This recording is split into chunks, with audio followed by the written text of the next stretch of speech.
Hi, my name is Carl Lumbly, and I played Jean Jones in the Justice League. I've had the joy and privilege of being Batman. I played Jean Jones' father in Supergirl on the live version. And I'm here enjoying Fangirl with Amber, and I know you will too. Hi guys, Amber here. Welcome back to In Conversation with ATF, part two of my interview with Jean Jones himself. Yeah, that I said it right. I'm pretty sure I said it right. um, with Jean himself, the Martian Manhunter, Carl Lumbly. Welcome back. Thank you, Amber. It's a pleasure to be back. It's been a year. Well, it hasn't been a year, but we're in a new year. And Yeah. so I'd like to wish everyone a beautiful, happy, peaceful new year of growth, development, understanding, peace, and love. Beautiful words from the Martian Manhunter himself. Yeah, I'm glad you had a good New Year as well and a good Christmas, of course. Now, of course, I I can't mention Christmas without bringing up the fact that I watched for the first time the episode Comfort and Joy from Justice League. You know, the episode where Jean spends Christmas with Clark and his family. Now, I've got to Yeah. ask, what was it like filming that episode? Because I just love all the clips from it. Like, I think one of my favorite parts is just when the cat who walks into Kara's bedroom that Jean's staying in, and he just looks at her and he just goes, Kitty. I love that part. Yeah. So, what was it like to do that episode? It was wonderful. And I think it tied in with the way I always saw Jean's character as essentially an immigrant and uh, an orphaned immigrant. No parents, no family, um, no no tribe, and having made his way to this other and completely other planet and these human beings who at first were perhaps confusing, but the longer time he spent, the more he um, became used to Earth as his home, the more he felt it was necessary to try and understand these people who he had decided that it was his desire to protect and to be part of bringing them good. And human beings, inconsistent, highly emotional, not at all Martian-like. So I think Jean always had a bit of that immigrant distance. You're aware of the dominant culture and you're looking for a place to fit in, but you don't want to lose those things that you feel are important about where you come from. So Jean is pretty much by himself. We don't know exactly where he goes when he leaves the company of the Justice League, but we do know that he's alone. He has all these capabilities. He could shape shift. He may do some of that. He can enter people's minds. He tried not to do that very much because that's highly invasive, and there are codes of honor in the way you deal when you're telepathic. Um, but when Clark invites him to this, wildly Earth-like human celebration of the Christmas season, um, I think he's confused at first, and then and he becomes touched, and the warmth of the way he's received, it's the closest Jean has come to feeling human. So what I remember of it was just a very, very warm, kind of simple experience. And the way things are sometimes in this work that we do, you see things that you've seen, your entire life, but they feel special because you're coming at them from a very, very different perspective. Now, as the son of immigrants, I'm familiar with that notion of being on the outside, trying to A, figure out my place in the whole, but B, to retain what I think is important about being me. So that was what was so joyful about that episode. And the fact that at the end of it, or maybe in the credits, there was a Martian song of celebration that he thought would be similar to a Christmas song, and he shares that with the family. So it was very sweet. I think about that episode a lot because it was a long time before I saw it. All I remember was the Martian Christmas tune was the suggestion of Bruce Timm and Andrea Romano. And when the session started, Andrea mentioned, at the end, we're just going to, we're going to ask you to do a Martian Christmas song, whatever you think that would be like. So I must confess that through a lot of the session, I was thinking, I know I understood what she said. I'm just not certain that's something I can do or what that would sound like. And it was completely improvised. And I'm so happy with the way it turned out. I think because I didn't have a chance to plan it, something elemental and natural took place. And, so it has become one of my favorite episodes. Oh, because like someone did post about it on Twitter a few weeks before Christmas, and like it was saying something about like how like with open arms like Superman is so welcoming and stuff. So I just watched that clip. I was like, oh my gosh, there's no way this can't just be a segment. I want this to be a whole episode of just 20 minutes of just John with the Kents. Like I just need that. Yes. Yeah. Yeah, Yeah. it was quite lovely, and I think that was one of the things that Justice League was able to do so often, to take these individuals who are so super and to allow them to be either petty or jealous or to want companionship or to be confused. I mean, all of the most human kinds of instincts and behaviors supersized. Yeah, of course. Yeah. And speaking of getting together with like the family, of course, well, of course, I have to mention this because I spoke to Phil Lamar recently, of course, Green Oh, Lantern himself. Yeah, yeah. and we spoke about this as well. You guys had a little get together recently. Yes. So it was you and Phil, and Michael, and also Wilfredell and Andrea, and like everyone else who was on Justice League, and you got together in memory of Kevin Conroy, and I thought that was the Yeah. most heartwarming thing. Like, I mean, people like when it was put on social media, people were like, "Oh my gosh, it's Carl Lumbly," because of like they hadn't seen you for a while. I was like, "Oh," No. so what was it like to see everyone in person after all this time, and what did you get up to? What I know you got together like so to remember Kevin. Was it like a little memorial? Did you watch some Justice League? What happened? It was a little memorial. Michael was kind enough to host us, and it was in the tradition of celebration, send off. Obviously, it was very emotionally difficult for all of us. Kevin was extraordinary in on almost every level, including the kind of human spirit that he walked around with, especially during Oh, sorry. times when it was not easy. So it was sad in the same way it's always sad when there's a loss.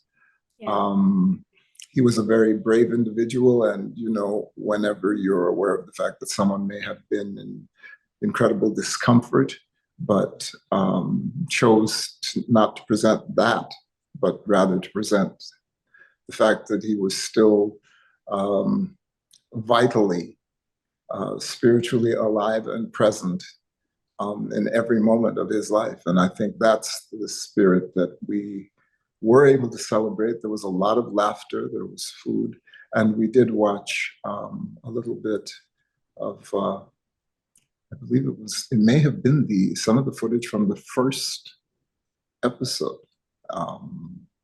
And it was in keeping, I think, with the way I have always experienced the Justice League. Whatever else was going on, it's this connection of people operating at either the top of their intelligence or the top of their hearts, or the top of their spirits, to joyfully celebrate what we do as humans writ large, and in this instance, what he did as such a large human. Oh, you're talking like my heartstrings, Carl. That's actually just I can just feel you like your emotions like radiating to me, like that sadness, but also that sort of like proud, like that proud, happy feeling. Like Kevin, he didn't tell anyone he was sick or anything. He literally just kept on going until the end, and like we all didn't know that he was sick, but he just chose to hide it because he didn't want to make us all sad. And just to get together, I mean, it's beautiful. I know George Newbern wasn't there, but I did see Will Friedle. I was like, oh, what's Terry McGinnis do that? And people were surprised to see Andrea, considering she's not doing voice directing anymore. So I think for Michael, that was a beautiful thing of him to organize. And I'm gonna put. Oh, go ahead. I was going to say absolutely, and to see Maria and Phil and all of us in that situation where we had, where we're still here, and to feel the gratitude for not only having had the wonderful experience of working with someone like Kevin, but also the way it made me remember how excited I used to be to come in to do the sessions, because we generally did them with everyone, and how each individual was just superb in what they did, and also their life force was so vital. And we've all moved on. No one has aged as much as I have, but that's petty, and I shouldn't be there. Everybody so young. Everybody so young. Well, and actually, I probably looked pretty old when I was doing Justice League. That's the beauty of voice work. But Maria has a daughter who is in the business, and or at least, or is in the arts.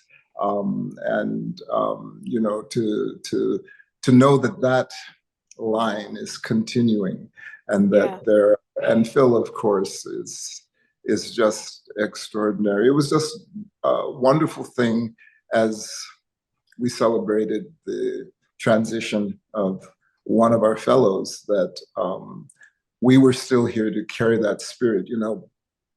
I heard something said that when a loved one dies,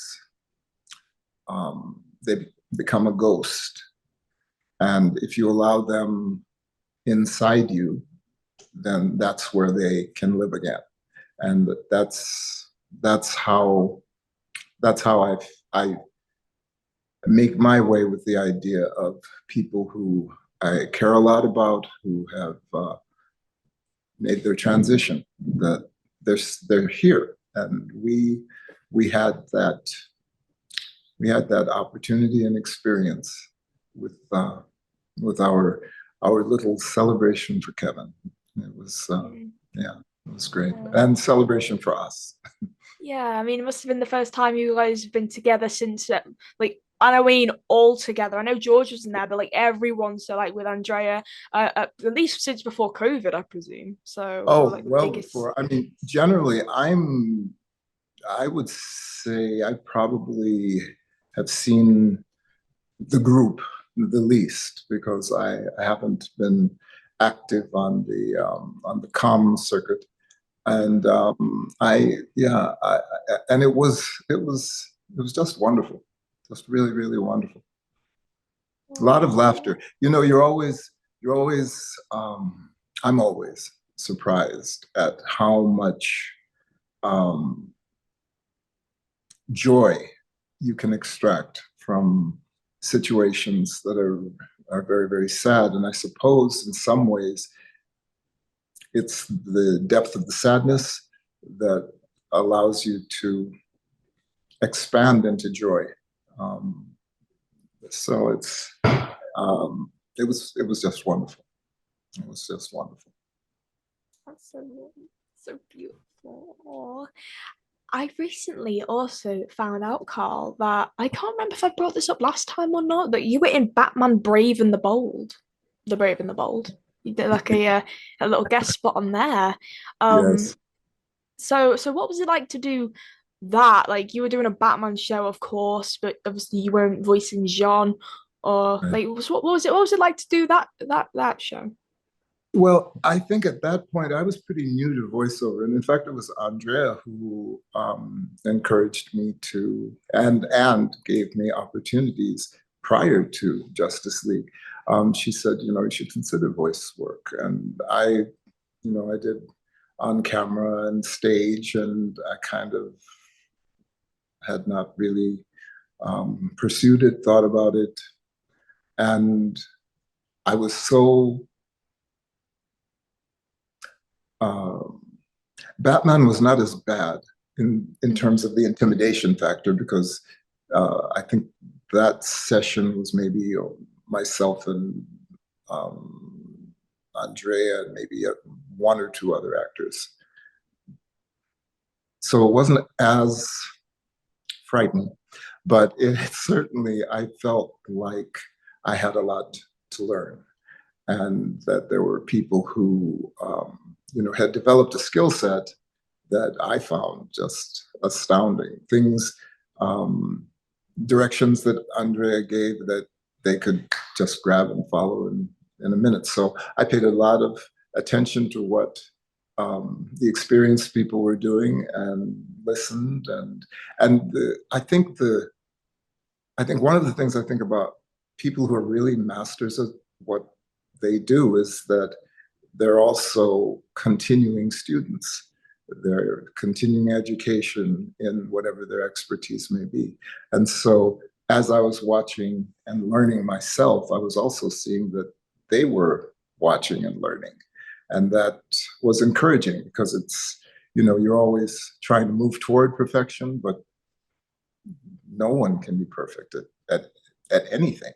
But that striving toward perfection is what might bring out the best you have to offer. And that's all I ever really wanted to do, was the best I could. And so that whole thing being new and a different way to approach the work, doing all of the same work, but not being able to fall back on what you do with your eyes or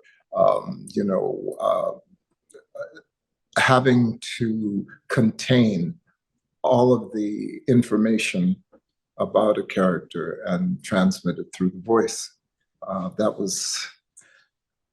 It was great training. I think it helped my work on camera and on stage, and I do believe I got better at it. So that can't ask for much more than that. No, of course not. That kind of leads into my next question. Do you prefer voiceover or on-camera acting?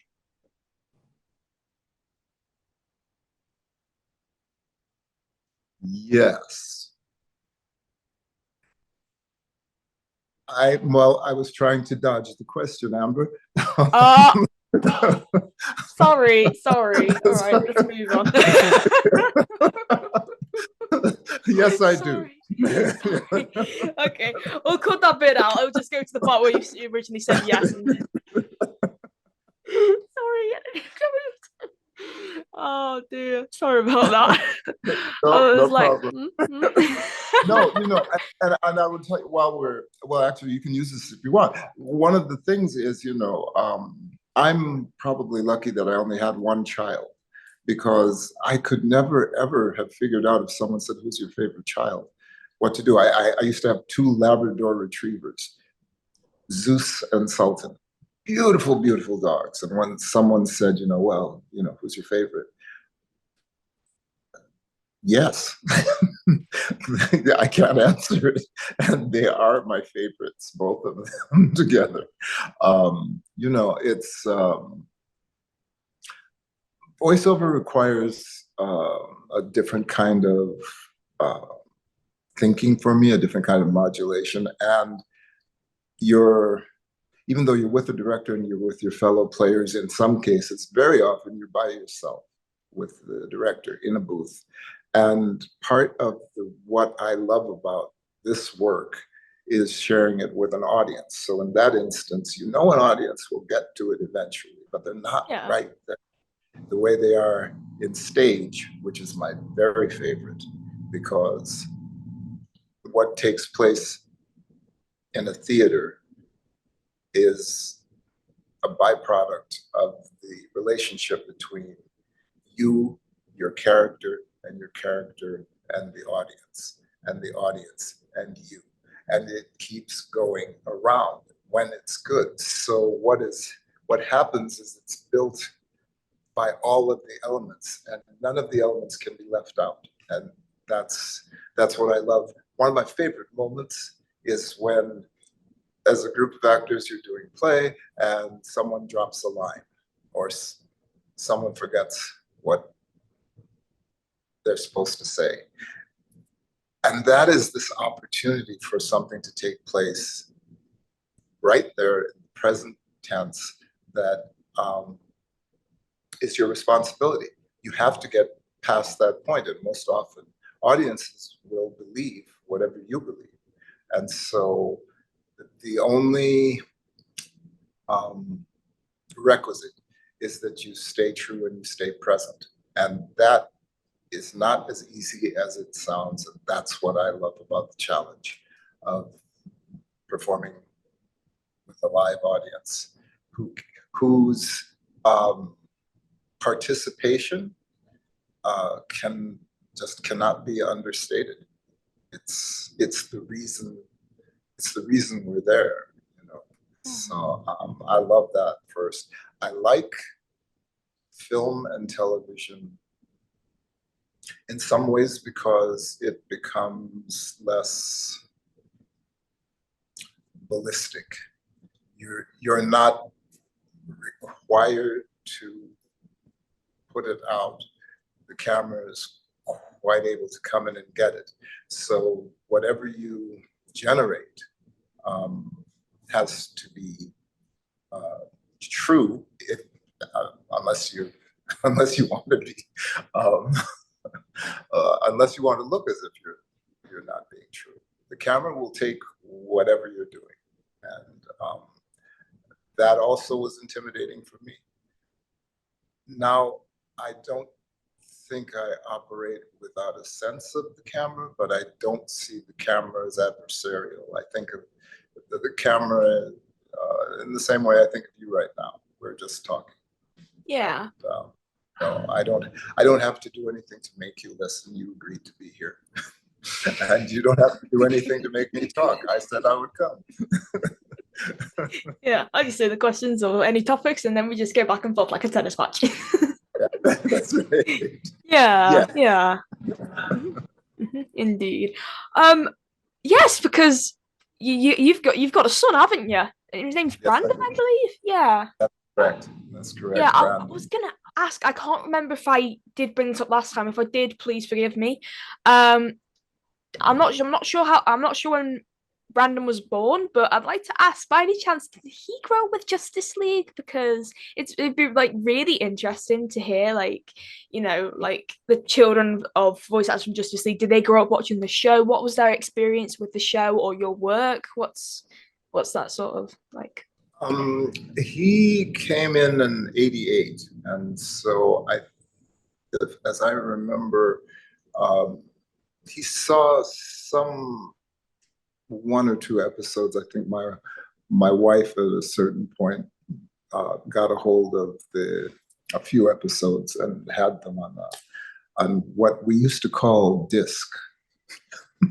Um, these things move so quickly now. Yeah. Yeah, and I think it was a 2 disc set of or something like that, of some episodes that um, he watched. And then when he got to university, I think by then he started watching many things on his own. And so he's a gamer, and he loves um, animation. He was big on anime, uh, and a lot of Ooh, Japanese anime. good He's very, taste. yeah, yeah. Oh no, no, Yeah. he's discerning, and so it was gratifying to me that he liked Justice League quite a bit, and also he was an English major. He's a videographer, and what he loved is the stories, and the fact that these were not simply kids' stories in the way people might think of animation sometimes, but that there Yeah. were many adults who could, um, as they maybe were watching with their children, could hear a lot of what Justice League had to say. I will always credit um, those writers and Bruce Timm and the team for staying true to the the ideas that they had, that this could mean something, that it could be much more than simply a diversion or you know lighthearted. The Yeah. Justice League, we dug in. Yeah, yeah, of course. Now, just to round off this little interview, it says at the top we've got like 8 minutes or something remaining. Um, Okay. of course, I know you're still under NDA, but it's getting closer sort of to the release date. So I was wondering, of course, you've got a new series coming out called you have to give me a moment. My phone's playing up. The Fall of the House of the Usher, which is coming to Netflix, and Mark Hamill also stars in it as well. Joking himself. Right. Yes. So, what can you say about the show that you aren't, under NDA for? I know you can say a little bit more, maybe because it's closer to getting released. Right. So I'm going to go straight generic because I'm never sure how much I can say, and I'm That's always okay. afraid of going too It's far. better to be safe than Uh, sorry. yes, amen. Yeah. The director, Mike Flanagan, superb. He's the creator director. I just watched The Midnight Club, and I would urge anyone, if you want to be A, scared, and B, informed, and really touched. What a beautiful, beautiful series that is, and very, very talented people. So, in Fall of the House of Usher, without being too self-congratulatory, I feel like I'm part of another wonderful cast of people, and it's the Fall of the House of Usher, um, and a contemporary story about um, power and privilege gone wrong over decades, and what that brings about in the people who have have been at one point the beneficiaries of their power and privilege, and what can happen if it's not shepherded and used conscientiously. Yeah. Yeah. I'm having a look at the release date. When does it when about does it come out if you know? I think it's going to be out maybe toward the fall of this year. Okay. And as you may or may not know, I have been wrong many times. So I wouldn't take that to the bank, but that's what I believe. Okay, well, I'll make sure to keep a lookout for that. And I tell you what, tell you what, in about a year's time, we can do a part 3, and we can talk all about the fall of the House of the Usher. Yes, once it's out, I will be unleashed, Ember. Excited, and then we can talk about other projects that you've got in the works.